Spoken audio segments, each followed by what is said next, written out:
Yeah, I'm so hungry, dude. I literally just stopped and got crap Chinese Panda Express crap just to eat something really quick.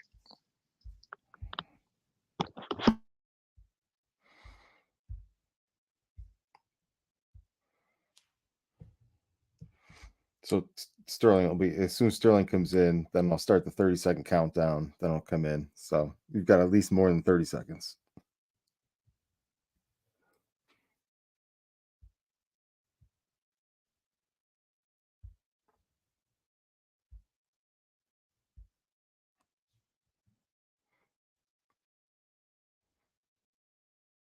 If you're saying anything, I got you muted right now, so it doesn't. So it's not in the background while you're while you're chomping there, because I think this part's actually still in the stream.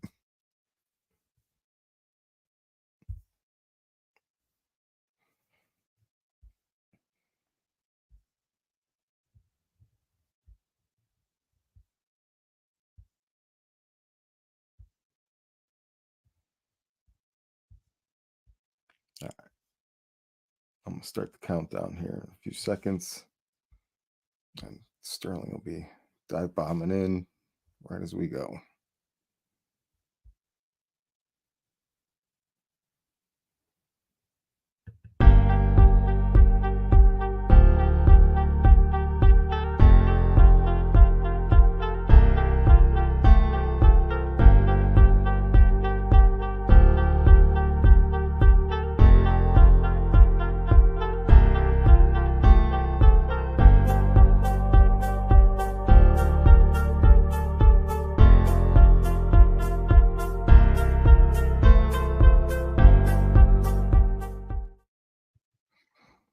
All right. This is week 3 of Sports Sushi, 10 guests, 10 topics, 10 weeks.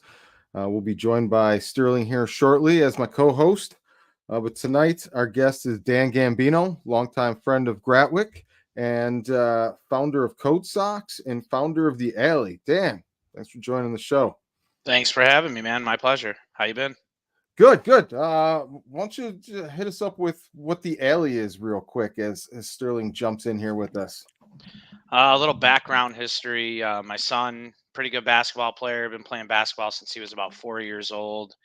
He was on a team at one point that we ran out of gym time, and they were outside in the scorching heat down here in Tampa, Florida, in the middle of May and June, just burning on the surface of the sun playing basketball. And I had enough of it. So I started looking for gym space, found an old racquetball court, indoor racquetball court that I turned into a training facility. Um, just to get the kids out of the heat and give them a chance to play, a safe place to play.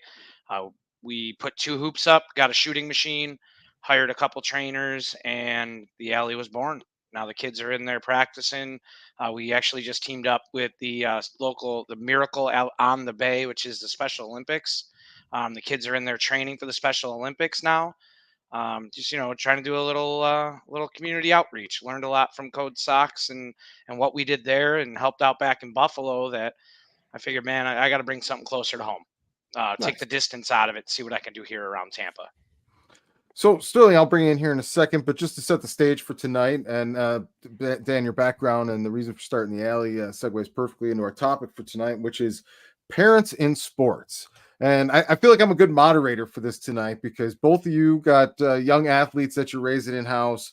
I've got no biases towards my kids, so I can judge you guys fairly, and we can dive into this topic. Sterling, this is Dan Gambino, longtime friend here. Why don't you hit him up with kind of your son's accolades? Yeah, man, my son, he's 13 now. He plays ball for Billups Elite. That's Chauncey Billups club team. Yep.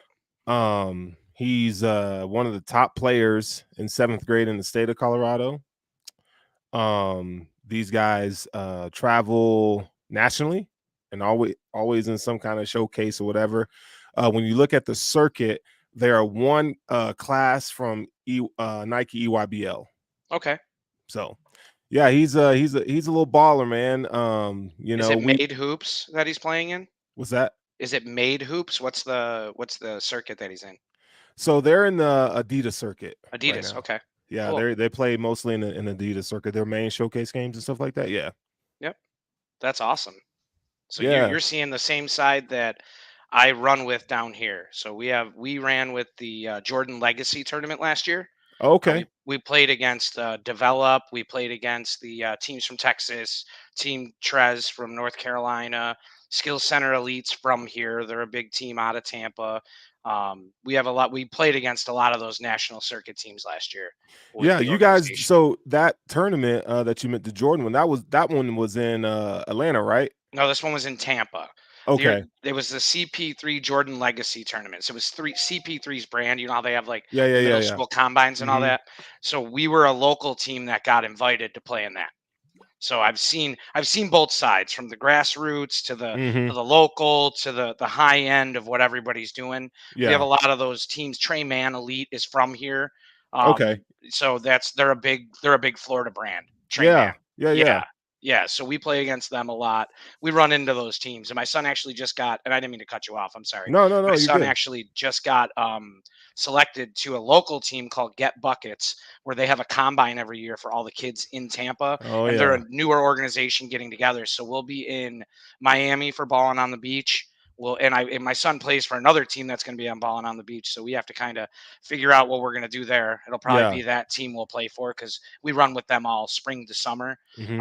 Once the national team starts, they'll be at Balling on the Beach, and then there's a showcase in Texas that we're going to in San Antonio, and then we'll be in Vegas in July, and we'll be in Hmm. California in July as well. Oh yeah. Yeah. So God. you know how it goes. Yeah. Empty your wallet.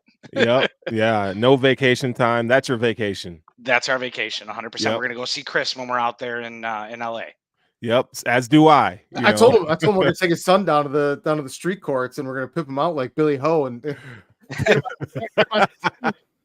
He's a shooter, man. Look out, he's a shooter. He's in the alley shooting all the time. I mean, you put 1,000 shots up in an hour, you're gonna develop into a shooter, right? Yeah. That's awesome. What grade is he in? He's in seventh also. Okay. Cool. Yep. Cool. Yep, he's in seventh. So he's we playing could middle we school could ball bring the right two now. of them down there and get our own white men can't jump going. That's pretty much what we can do.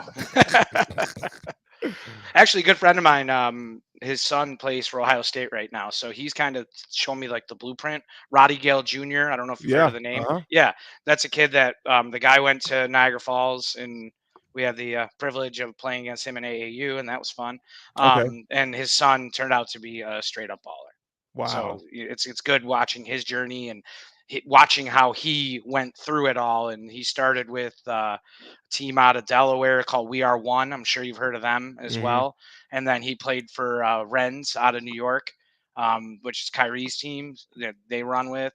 And he signed on with Jay-Z's label, and then their marketing.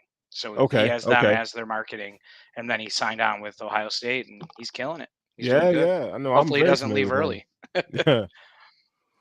All right, so So gentlemen, kind of want to take us through we're going to start with maybe the funny and the drama side and a little bit of the dark side, then work our way through up to the positive and kind of the lessons you guys have learned as raising athletes and young kids that are trying to do something in sports.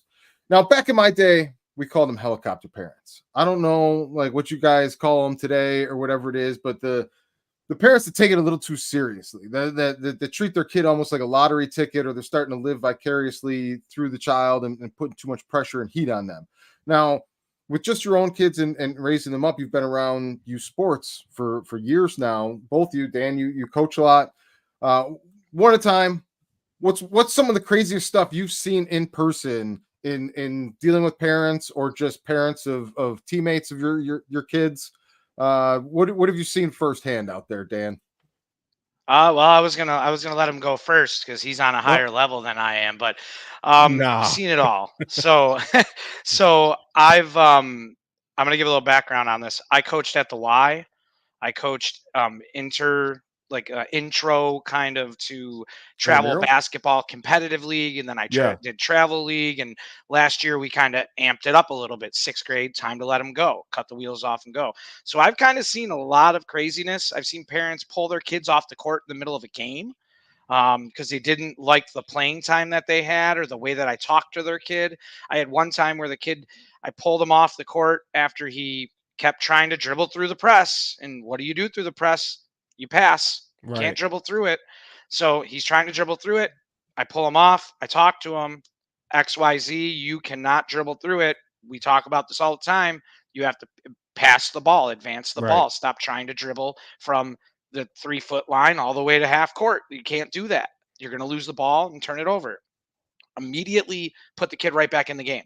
There was no his butt didn't touch the seat. Went back in the game, same thing. I called a timeout after they scored, and he comes out. I'm like, Jaden, or I just said his name. Excuse me. I apologize. XYZ, what are you doing? We just talked about this. Father comes off from the baseline, grabs him, makes a huge scene, walks over to the other coach who I'm friends with. This isn't a scrimmage, mind you.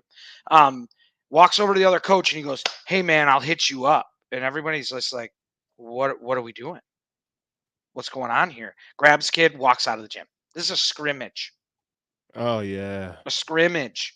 I've seen parents screaming at refs. Oh I've seen yeah. parents going after refs. I broke up a fight last year, a melee that I probably should have just ran out of the gym because I'm in Florida. Everybody's got a gun except for Yeah. me, and I'm pulling kids off each other, just breaking them up. And I told all my team and the wives and the parents to run out, and I'm in there breaking things up. And I see a parent go after a kid, and it's like, what are we doing? These kids Yeah. are in middle school. Like, Yeah. stop. Yeah. I mean, I echo the same sentiment. To where, like, I mean, if you look on YouTube right now and you Google referee fight, it was at a gym called Gold Crown, and four referees just brawling on the court. I With It was saw each a, that. other? yeah. Oh Yeah, yeah. I saw that. I was there. You were I there. was there. We need some backstory here. What sparked this? Dude, so apparently there was some beefing with, so there's a father-son ref combination, right? The Oh, and we got son, family. so the son was on another court. So if you go into Gold Crown, there's like, 9 courts, right? And the son was on a different court. Well, the dad and this other ref, even though they were calling the same game, they didn't like each other. Apparently there was some history back in the day, blah blah blah. They get into it. Well, the son sees what's going on, that his dad's about to square up. Well, the son comes over and starts swinging. Okay, now you got 4 refs, a couple of them on the ground, and they're just going at it, boom boom boom boom. I mean, it turned into this whole thing. So that was in Denver, Colorado. I've seen parents fight, just brawl In the stands. in the stands. Yep. And the crazy thing about this is it's rare for that to happen in a local tournament. This stuff happens when you have to travel across state lines and you go to these tournaments, and the pressure is just heightened. Yep. Okay. And because, part of it, like when you're in the circuit, like you never know who's watching you, and there's opportunity there for the kids and stuff like that. But at the same time, it's like, okay, like, I mean, if they're interested, they're gonna come talk to you after the game, or it is what it is. But parents take this shit way too seriously. And so one guy was dogging his son out, okay, saying like, you don't put enough practice in, you're playing like shit today, just calling him out. And another parent was like, why are you talking to your kid like that? And he's like, well, you shut the hell up, because this is my son and I do whatever I, and he's like, boy. You're talking to a kid like that, they're certainly going to talk to you like that. Who are you talking to? And all of a sudden they squaring up and fisticuffs, and here we go, boom boom boom. And then now everything erupts, the game stops. I mean, it's just wild, man. It's wild. So yeah, there's a lot of I've heard parents talk to kids about, well, if you score, forget what your coach says, but if you score 20 points this game, I'll buy you whatever you want, kind of stuff. That kind of stuff happens more than you think. It's horrible. Yeah. It's horrible. Yeah. It's the parents, man. Cash for buckets. How about take a charge and I'll give you $5? Oh, Play yeah. good defense, I'll give you $5. We have a parent on my team right now that every time a kid takes a charge, he walks out and hands the kid $5. In Hey, the game? good charge. After the game. No, not in the middle of the game, but after the game. My son takes the most charges. Big kid, he's stocky, he's big. He doesn't care. He's just learned. All right, they're coming.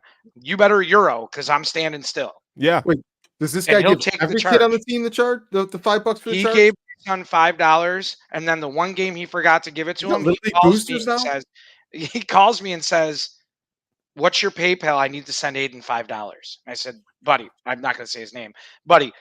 You don't need to do that. Like he's doing that because that's how he's taught." He's like, Mm. "Nope." Next time he sees him, he's like, "Hey, I pay for charges. I don't care. That's good defense because everybody wants to play offense. Everybody, you've seen that meme. Yeah. I mean, Everybody's Yeah. in line to I play get it, offense." but like, there's a whole lot worse lessons being taught than play good defense with that kind of incentive clause for kids. No, I love it, man. Tell me I'm wrong, bud. I mean, I love it. I love Yeah. when parents do that because they're influencing a good behavior.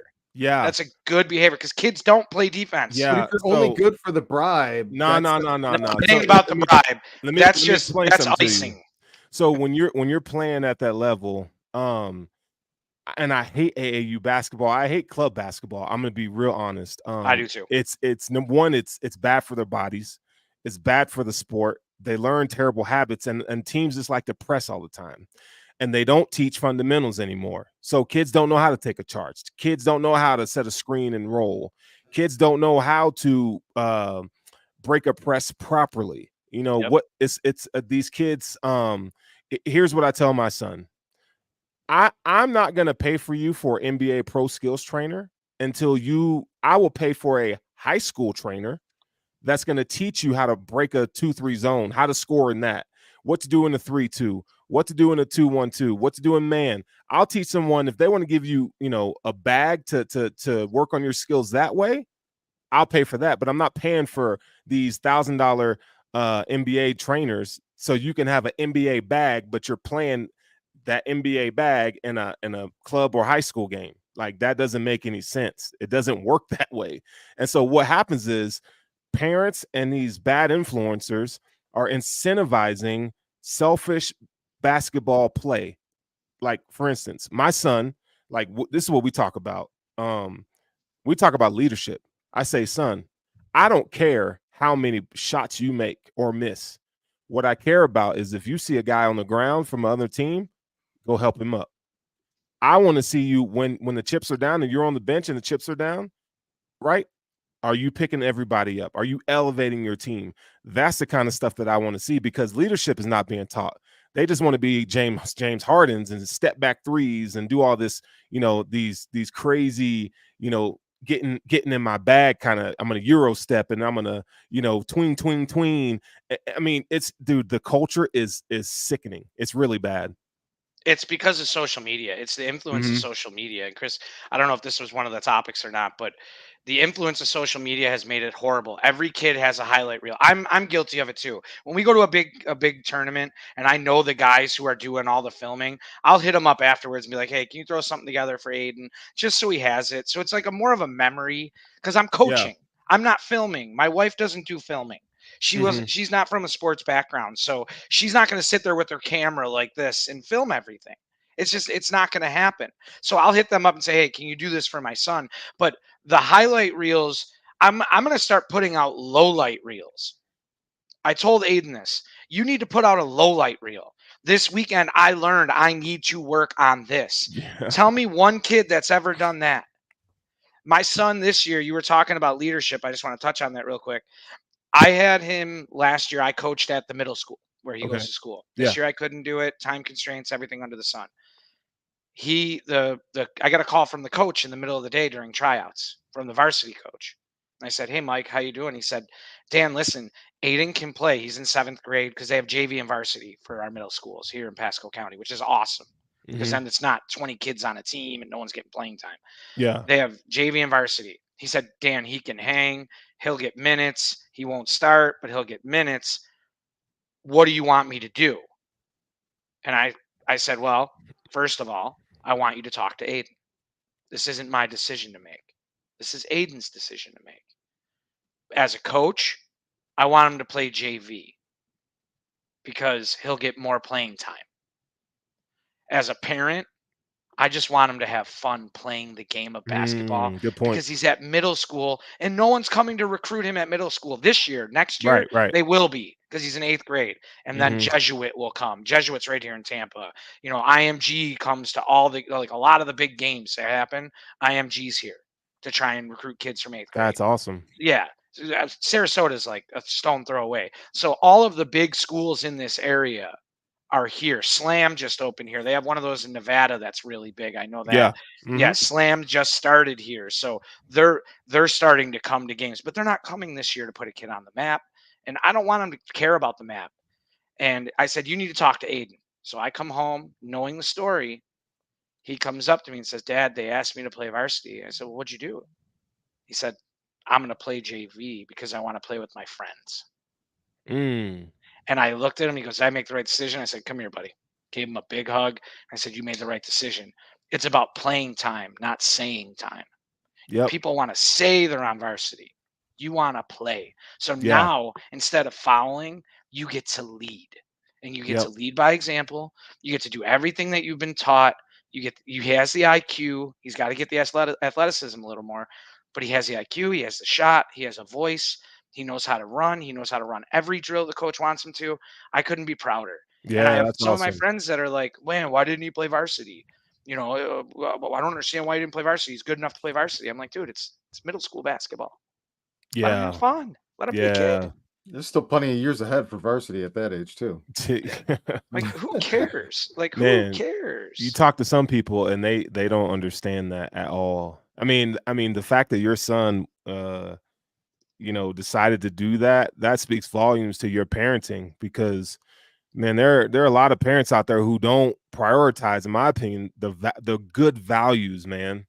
Good values. And that stuff is important, dude. Very important. Very important. So how would you two look at the change from how you guys were raised as athletes, and how, like, let's look at both sides of it.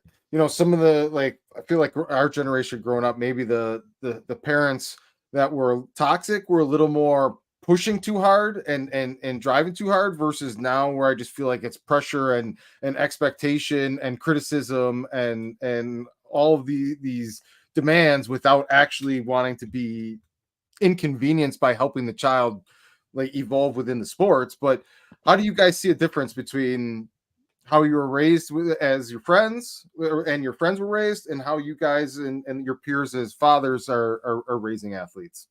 You can go first. Go ahead. Take this. So I didn't have a lot of the resources and access that the kids do today. So like where I grew up, you play ball out of necessity, right? And it's something that you and your homies do and stuff like that. So like, for instance, to parallel this, like our kids have tournaments every weekend and they have practice, maybe once or twice a week, right? But they're in tournaments every single weekend, and all they do is play games. That's one of the things I hate about the culture. Like, you just play games. So I played because I played basketball in college, and I wanted to. It was a way for me to get out of my situation. So I played it. So I looked at it differently. I looked at it as if, okay, I'm not the best, but if I can get a scholarship to pay my way so that I can get an education, so it meant a lot. It was way different for me. So I took it seriously. You know what I'm saying? There are kids out there who are super, super talented that don't take it seriously, because, it's a generation of, I'm in entitlement now. Entitlement. Yep. I was just going to say that. Yep. The kids are, and you might, Dan, you might agree with this. The kids that are coming up now are fucking talented. Oh my gosh. They are athletic. They are, dude, these kids now are freaking amazing. They're thoroughbreds. Dude. All of them. All of them. They're skilled. They're more skilled than I was in high school. Oh. And they're in 5th, 6th, and 7th grade. Oh, just listening to the two of you guys talk about how institutionalized 7th and 8th grade basketball has become compared to like our generation. Go lower. But that's what I'm saying. Like our generation, it was just like fuck it, we're dropping the kid off the high school basketball. Go fucking play with your Good friends. luck. Yep. Yeah, whatever. Now it's like you're creating thoroughbreds. You're putting through training and highly educated plays and instructionals and diets and all of this stuff from an earlier age.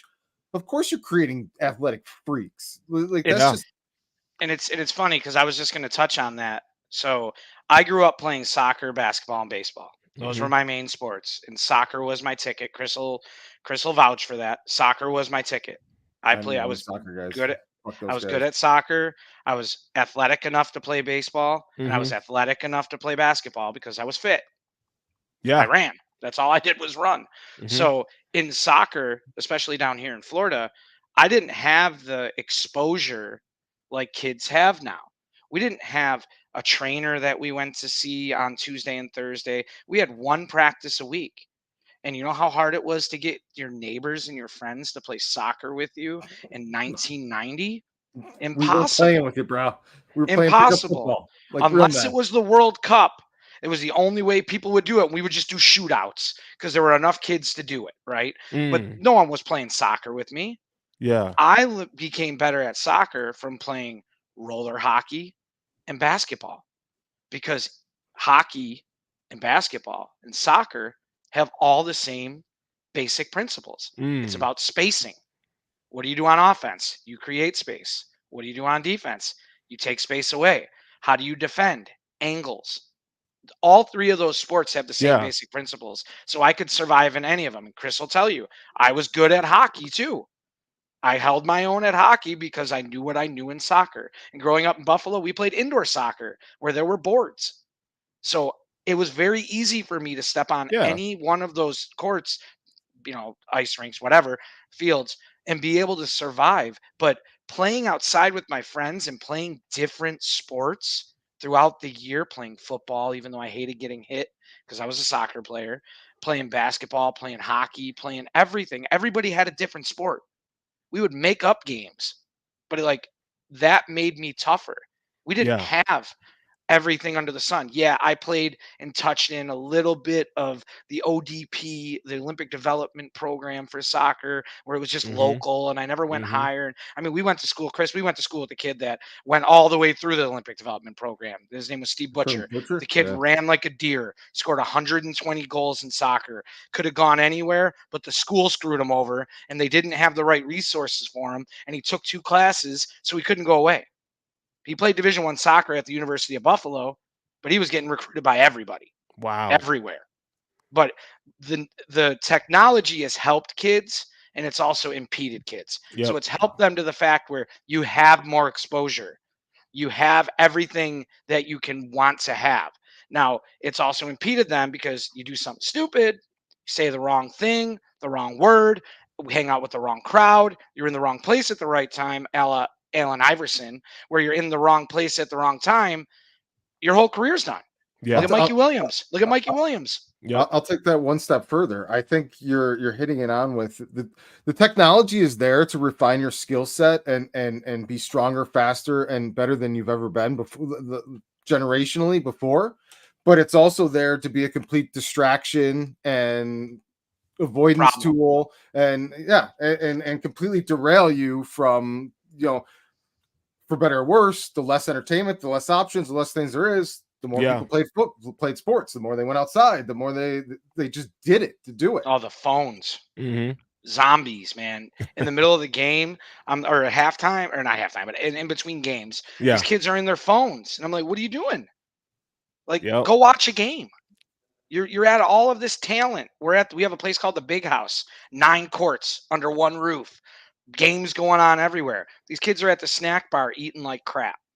These kids are in their phones, texting, looking at TikTok zombies. And I'm like, we have one father that walk around and be like, give me your phone, give me your phone, give me your phone, give me your phone. You get it back when we're done. Yeah, so, man.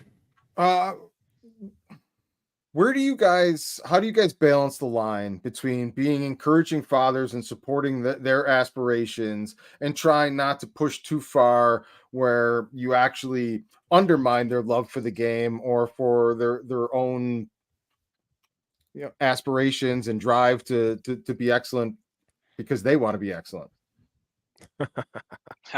I'll let That's you go because I coach too, so that's an even bigger line. So it's tough. I think when my son was younger, I pushed him, like I pushed him a lot. And I mean, I ain't gonna lie, like he was a machine, dude. Like, he was a freaking machine, but it came at a cost. And it came to the cost where I felt like he didn't know how to be a kid.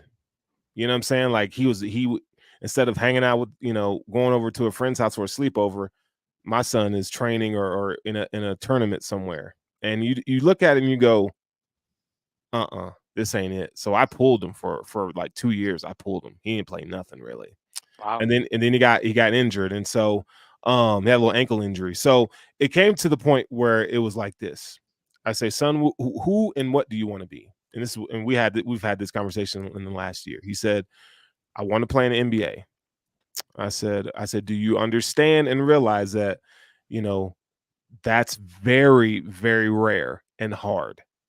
I told him, I said, odds are you might not make it to the NBA. Okay. Like I've taken the approach of being extremely honest with them. Okay. And I think parents aren't honest with their kids. So I tell my son, so he's, and kids, and you probably experience this with Aiden, but kids go through these lulls, right? So my son was going through this lazy phase, or that's the phase that we're currently in. And I pulled, wait till we get to the car. And I said, dude, you play like shit and your effort's not there. The one rule in our house is that you give 110% effort. I don't care what you do. If you want to be a molecular scientist, if you want to be a trash man, you will fucking give it 110%. Because if you don't, I feel like you're disgracing our family's name. Because that's all I ask. If I'm going to pay all this money, you're going to give it your all. Because I'm trying to build a man. As men, we have consequences, right? So I tell them, like, if you don't do this, it's your choice. If you want to play basketball and do what you say you want to do, I'm going to support you, and I'm going to help you the best I can. At any point, you want to pivot and do something else, okay, great, but we're still going to work hard at it. And I think kids are in this place now where they don't have to work hard. Everything is handed to them. Everything that they see is self-gratification, instant success, instant, right? And so what we're working on right now is just, hey, if you want this lifestyle, if you want to play at this level, there is a cost that you have to, and are you willing to pay it? I don't care what, I'm going to love you regardless. But if this is what you want to do, I'm going to help you get there. But at any point, you don't want to do this no more, you ain't hurting my feelings. And that's the conversation that I've had with my kid. So and you have to have that conversation because you're perfect balance. One thing that I've noticed, and I'm going to talk about other people and myself, sometimes parents' expectations don't match the ability or the child's expectations for what they're doing. And then you'll have some parents who want to tell other parents that the coach isn't representing their child properly and that they should do this or they should, and there's a lot of that that goes on. And one of the things that I have a problem with, obviously, because I coach and I train and I own a facility, and I always want my son in the gym because I want to give him every opportunity to do what he wants. He loves basketball. My son has ADHD. He's socially delayed a little bit, and he's going through that. And basketball is his vice. He enjoys it. He has fun. He wants to do well. Does he work as hard as he could? No. Did I push him hard? Yeah, I did. I pushed a lot. And it kind of ruined a little bit of our relationship because you're pushing so hard constantly to where my wife has told me, you're going to lose him and you need to step back and allow him to be a kid. And it got to a point where I was like, you know what? You're right. I do.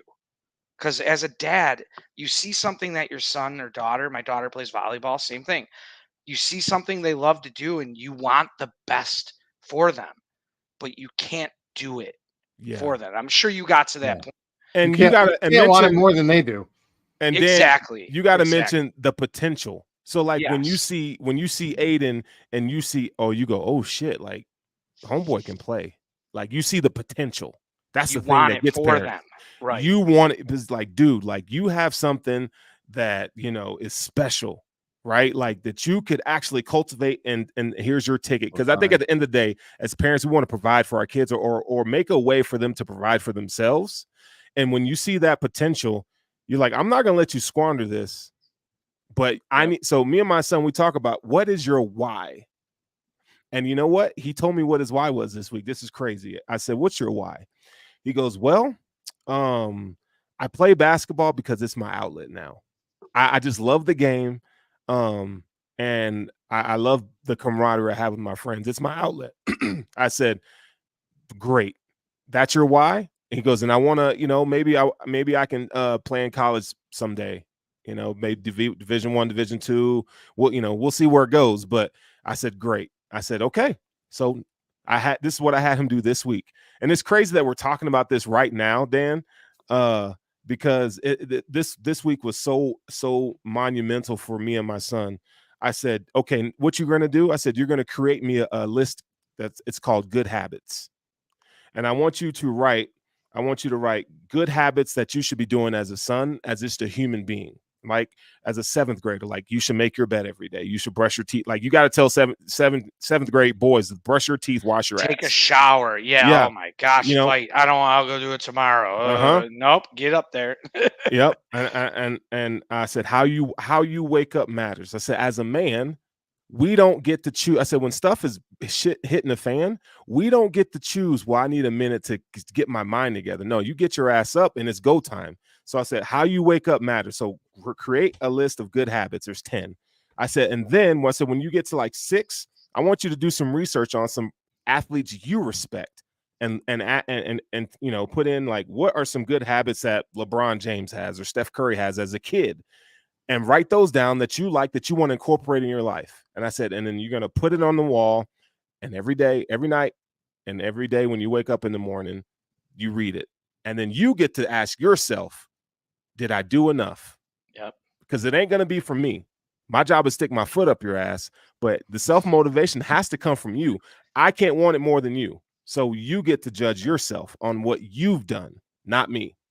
Yes, sir. That's the way to do it. Because if they don't have the goal-oriented,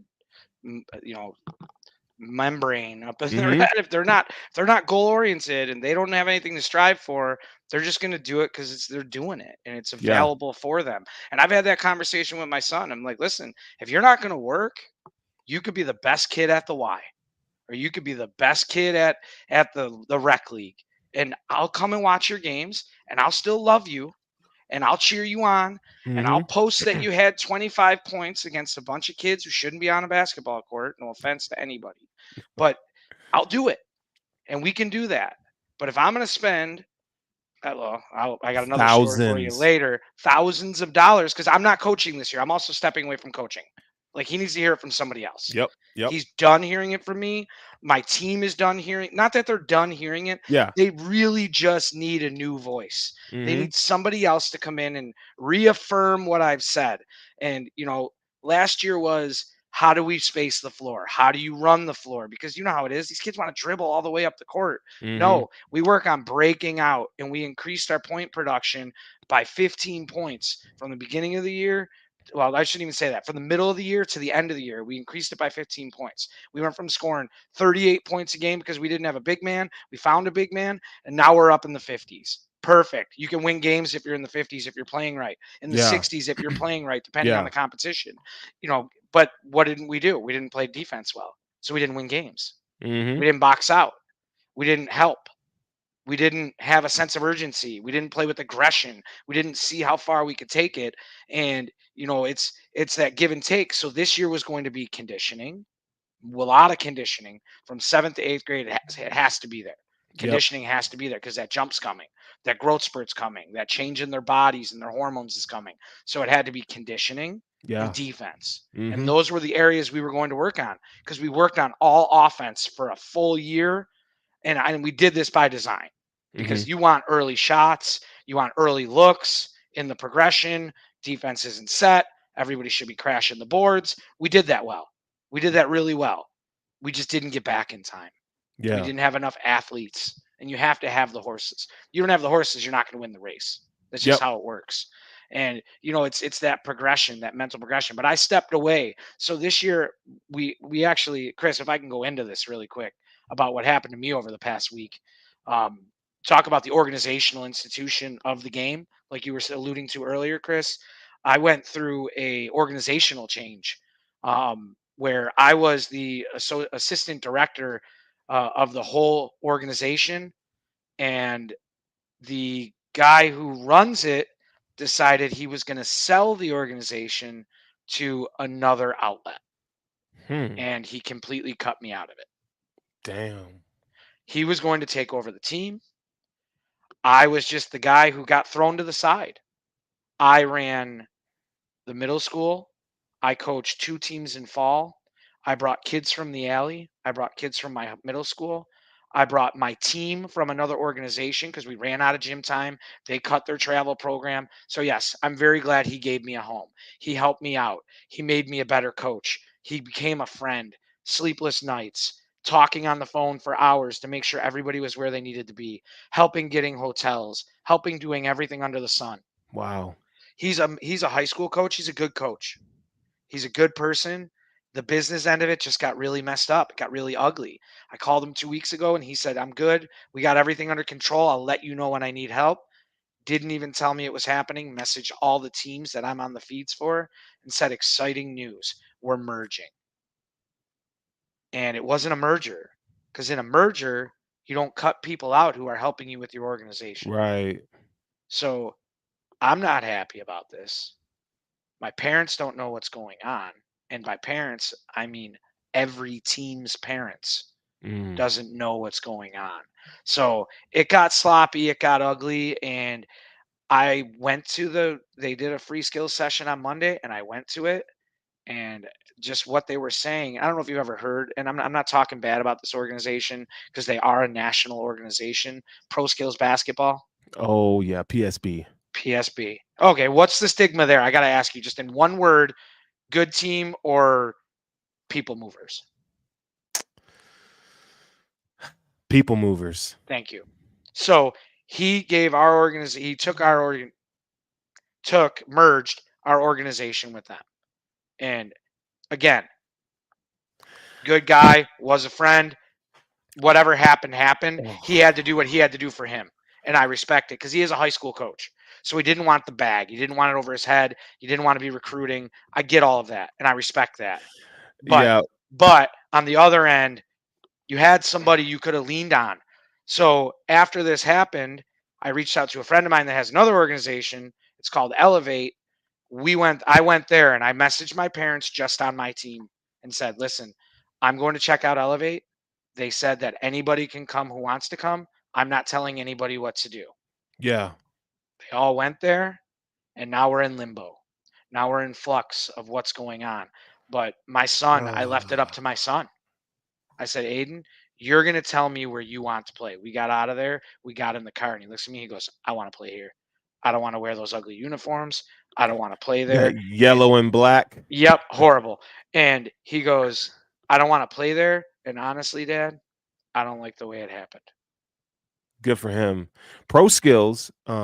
It's a national brand, Chris. And they'll tell you that they have all these coaches from, or all these players that have come through the program and have played Division I and all this stuff, and it's just a money grab, is what it is. $2,500 for 7 local tournaments. One tournament in North Carolina where everybody from PSB goes to Yep. play in it, and then you get 10-month commitment, and you have to pay for the whole year if you play football. Okay, go play football. You still have to pay us. It's a gym membership. Yeah. And it just rubbed me the wrong way because we were grassroots, man. We took a bunch of kids who never had the opportunity. Pasco County's, Chris has been to my house. It's a brand new county, like as far as growth. The Yeah. growth in Tampa's exponential. And Sure. I live in a really nice neighborhood where we were lucky enough to get in before the boom happened. And there's other neighborhoods spiraling up. I mean, it's ridiculous. this area the way it's growing. And these kids have never really played travel basketball. So the whole thing was to influx of basketball culture in this area so we can build for the high schools. So we can build for the school where they're going to be going, which Sure. he works at and coaches, and they do a great job. His team's really good, but you took that away. You took that away from the parents. You took that away from the kids. You took that Yep. away from the community when you left. And if he would have just said, "Hey, I'm going to be the director over here. If anybody wants to come and check it out, don't say you're merging." And they put out this graphic where they're merging. It's not a merger. A merger includes everybody. Right. Like I didn't make Well, any it's money official off when of they it. got the graphic designer on it. I didn't make any money off of it last year. I ran the Yeah. fall. He rented time at the alley to sublet time. It was a give and a take, and it was great. It was an opportunity for the kids when we didn't have practice twice a week to get in the gym and train twice a week. Mm. Work while they're sleeping. Like nobody else has that, and the kids didn't take advantage of it. That's not my fault. Yeah. That's on the parents. That's on the kids. I can't make them go there. But like we played in the hoop culture term. You know what hoop culture is? Yeah. The Yeah. brand. So Mhm. Mike's a good friend of mine. Great. I'm gonna give him a plug. Hoop Culture. It's right here. I'm backwards on there. But he does all my stuff for the alley. He did all of our uniforms. Great guy. They were on Swagger. He did the jerseys on Swagger and stuff like Yeah. that. And like we went and played in that tournament and we held our own. We were in the wrong Mhm. bracket. Like you know how when you get in that pool where everybody can score and then you look at another pool and teams are scoring 30 points? We were in that pool where everybody was scoring. We lost all 3 games. Like you can't do anything about it. But what are the parents doing? They're pointing at me. But we did a great job of influencing basketball in this area, and then it just got cut. And now all the kids are leaving. He lost, and this wasn't because of me. This is on the parents. I just provided Mm. the Mm-mm. opportunity. I didn't tell them what to do because Right. that's not who I am. I'm not going to take food out of other people's mouths. I'm just going to present them with the opportunity. I didn't lobby for them to go. My whole team's going there. The other 7th grade team, 2 of them went to another place called Team Coop. Mike Coop played in the league. Great coach. Great coach. Great guy. Got those kids running.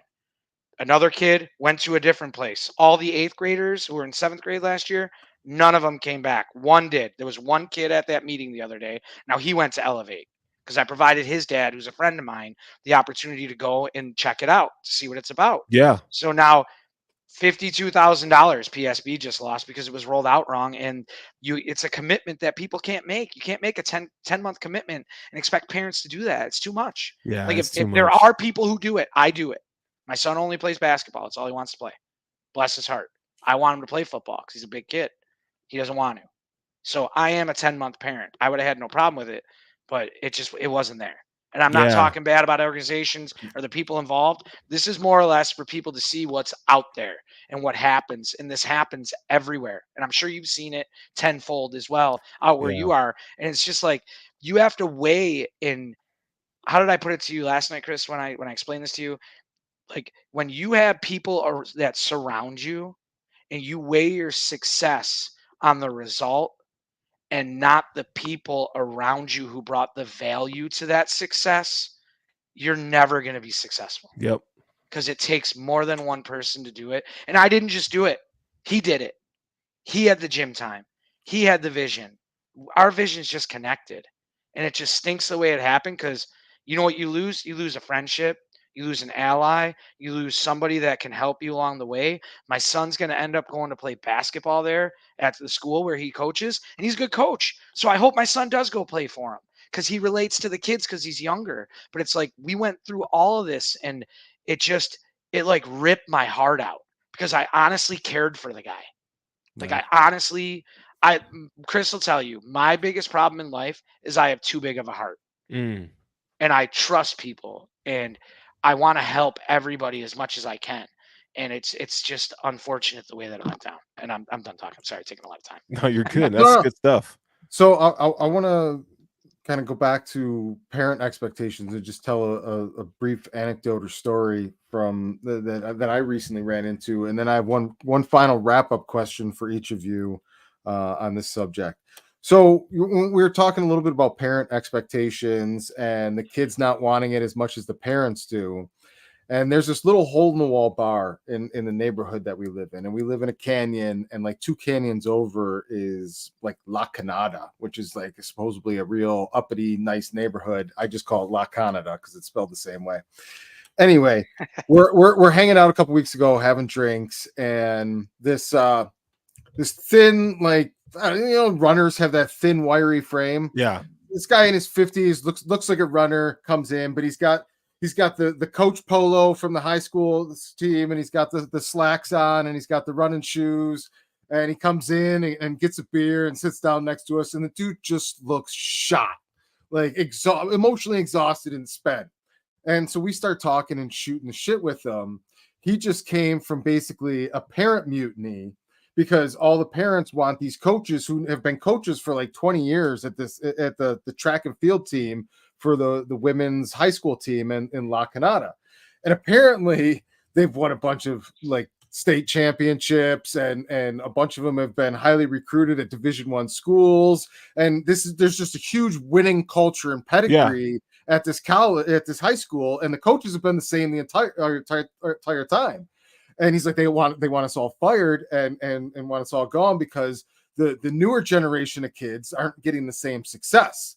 And it must be the coach's fault that they're not getting the same results that the previous students and everything that came through. And he's like, these kids don't want to practice. They just show up and they're on their phones and gossiping all the time. He's like, these kids don't want to run. They don't give a fuck about it anymore. And the parents are looking at us like it's our fault they're not getting Division I scholarships. And he's just slamming beers with us the whole night because he's like, I'm getting fired because it can't be the kids' fault. Yeah, man. People don't want to take responsibility, and parents don't take responsibility.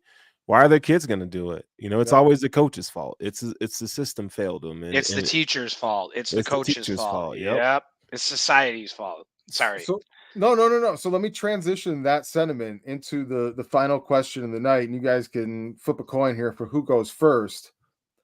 Now, some of the college laws and things have changed recently, and you got the NIL deals now. That's just brand new. We're only like a year or two into that. So that hasn't, the impact of all that money there really hasn't trickled down to like parents raising younger kids yet to really understand how much, like, it used to be, my kid's got to get to the pros to get that money that we want. Now he doesn't even have to get the pros anymore. So that's going to notch the pressure down, I feel, an extra level down on these younger kids because the money's one step closer. How do each of you feel that the NIL deals and law changes regarding all of that is going to trickle down as far as parents and their relationships with their kids in little leagues and younger sports? I feel like NIL is nothing new. NIL has been happening for years and years. Kids have been paid high school scholarships, like Valor Christian out here, like IMG. So this is only difference now is that it's in the open. Out in the open. These were handshake deals back in the day because you couldn't do anything, but it's always been there. But I will say this though, NIL is the death of college sports. It's a wrap. You're not gonna get. Kids are already entitled. I'm all about paying someone for a specialized skill, but you don't have to do that in high school. You shouldn't be getting paid in high school. What kids are getting paid in high school now? They are getting paid in middle school. They're getting paid in middle school. So you got coaches who fudge birth certificates and kids' age to play in certain tournaments.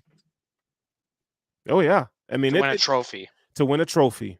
So I think that's why having your kids raised on values outside of the skill of the game or whatever, but values is what's your character is what's going to carry you through, whether you have ability or not. Teach you the values. Yeah, we played sports for values and like the camaraderie of like, that's my brother, right? Like, not no more. It's me, pay me. What can I get? What have you done for me lately? That's the mindset. So I think NIL in some regard is good for some kids who really like, it's good for kids who like getting out of the mud and they actually need an opportunity. and they're not with all the BS. But you have people out there who prey on these kids, who promise them the world and don't deliver. And you got kids who don't understand the value of hard work. So yeah, it's going to benefit some, but I think overall it's the end of sports as we know it.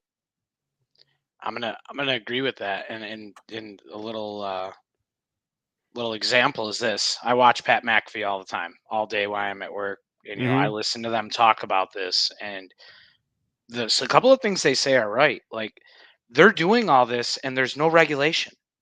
Like, there's no way to tell who these kids are signing with and what they're signing and what's in that clause. These guys are taking advantage of these kids to where they might get 10% of their earnings for life in that contract. The schools are basically saying, hey, you can come play over here. Like, Michigan's about to get just gutted unless they hire the guy that, I don't know the assistant coach's name. Sharon Moore. Yeah, he will be the coach. A lot of them won't leave, but if it's not him and it's from outside of it, it's going to be Alabama part 2. These kids are going to go. Now, Alabama's got 500 5-star recruits. We all know that. But they're going to all go because these teams are going to go, hey, we got $2.5 million for a quarterback. We got $2 million for a linebacker. We got $1 million for this safety. Ohio State. And there's no way to tell how it's happening, why it's happening. There has to be regulation. The schools need to be able to get involved to make sure that the kids are not being taken advantage of. Because if you're not represented properly, these kids are going to get screwed, or they're just going to blow their potential and opportunity for, I tell my son, you don't want to go D1, D2, D3, NAIA, JUCO. You want to go DFREE.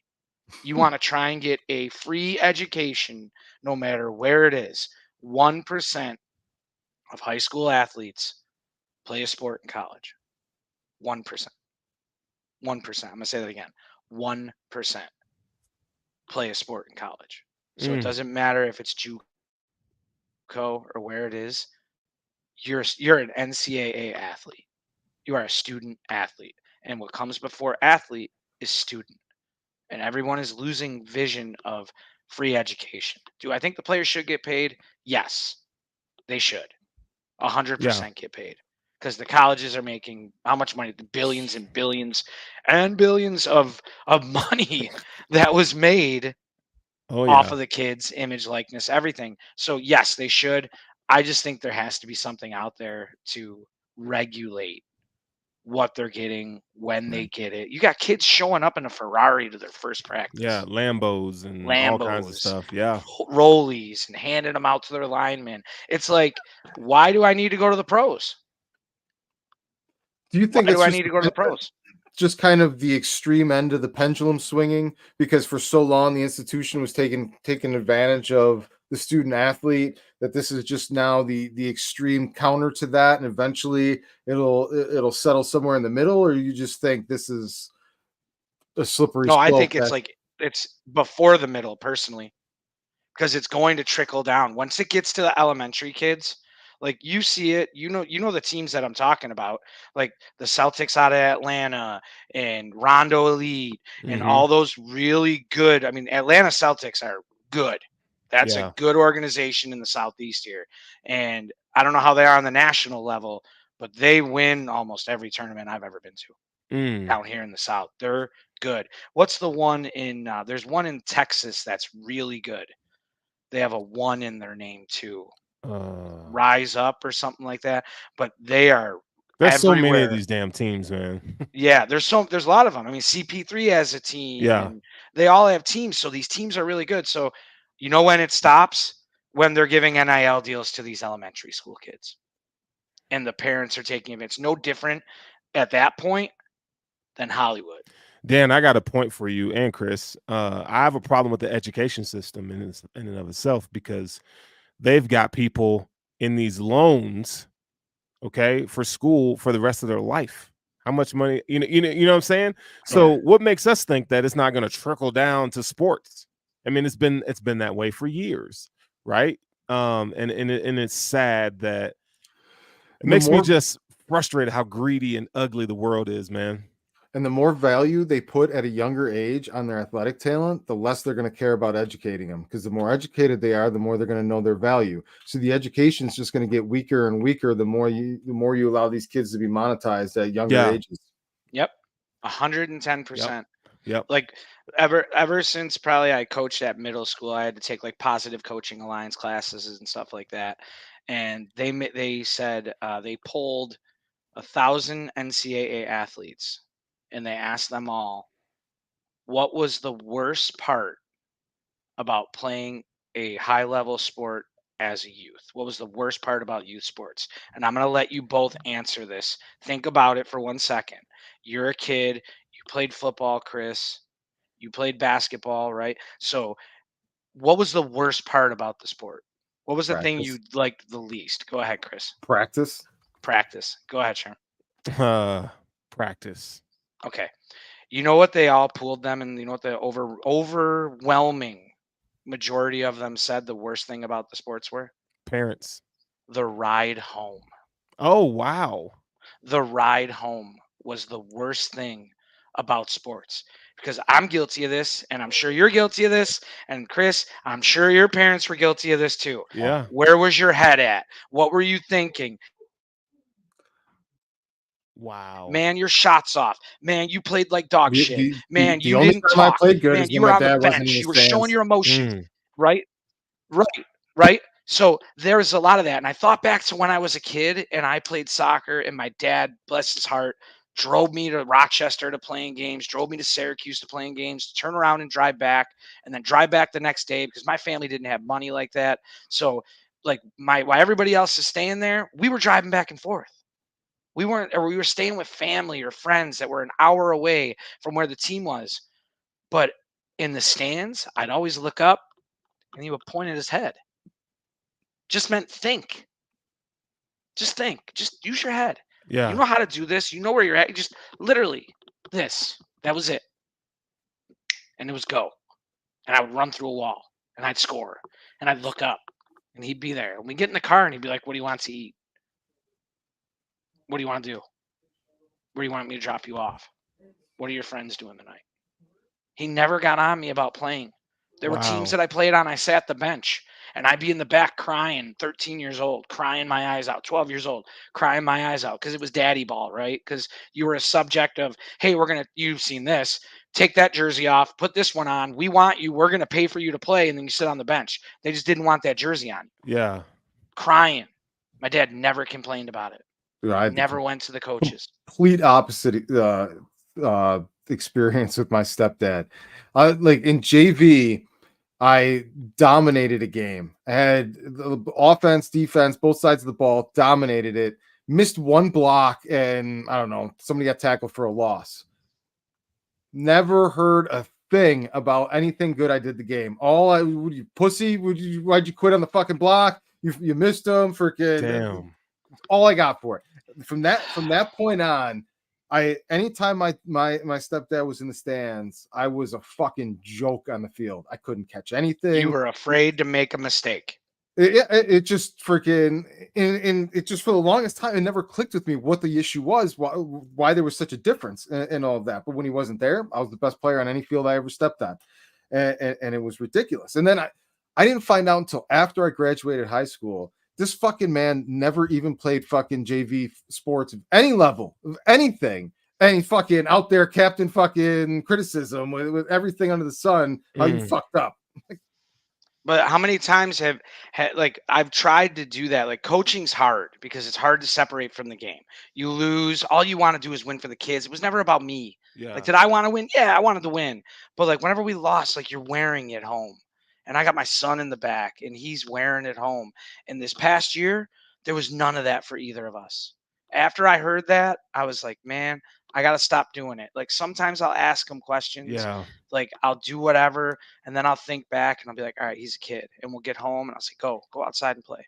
Go. Yeah. You're here. You want some money to go to the store around the corner? Go. Get yourself something. Go play video games. Go sit down. Go take a shower, because we got to force you get in the damn shower because they're lazy. But I'm never gonna forget that. And it's if there's one thing I had to take out of that Positive Coaching Alliance, it was that, man. And Wow. I'll tell you, like, I kudos to my dad because he never laid into me. He I'm like guilty. thinking back, he never laid into me. I'm guilty. We're both guilty. I'm guilty too. I'm telling you, I'm guilty. Man. I always like if I had a son, instead of beating him and smacking his ass, I always told myself I was going to make him run sprints. Like for instead of every ass whooping you're going to get, you just freaking do that instead. I figured get a little discipline, but at the same time, a little conditioning. It's fair, tough love.